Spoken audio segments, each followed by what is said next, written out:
দুনিয়ার মধ্যে সবচেয়ে বেশি সাহায্য করেছেন দুইজন মানুষ, একজন হলেন নবীদের ঘরে আমাদের সকলের মা আম্মাদান খাদিজাতুল কুবরা রাদিয়াল্লাহু তাআলা আনহা, আর আরেকজন বাহিরে ছিলেন নবীজির চাচা আবু তালিব। এত সাহায্য করলেন, কিন্তু ঈমান কবুল করেন নাই। দুনিয়া থেকে যাওয়ার সময় আসছে, নবীজি কাছে গেলেন, বুঝাইতেছেন, কুল ইয়া আম্মি লা ইলাহা ইল্লাল্লাহ, কুল ইয়া আম্মি লা ইলাহা ইল্লাল্লাহ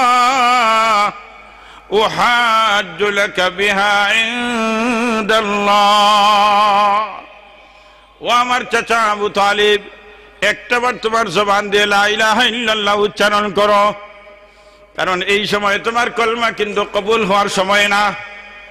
যখন মানুষ দুনিয়ার থেকে দুনিয়ার জীবন থেকে নিরাশ হয়ে যায়, এই সময় যদি তওবা করে তাহলে ওই তওবা কাজে আসে না। দুনিয়ার জীবন থেকে যখন নিরাশ হয়ে যায়, সাকরাত শুরু হয়ে যায়, তখন যদি বেনামাজি নামাজ শুরু করে তাহলে ওই নামাজ আল্লাহ কবুল করেন না। তওবা যদি করে গুনাহ থেকে তওবা কবুল হয় না। আল্লাহর গোলামি যদি শুরু করে আল্লাহর কাছে গোলামি পছন্দ হয় না। ও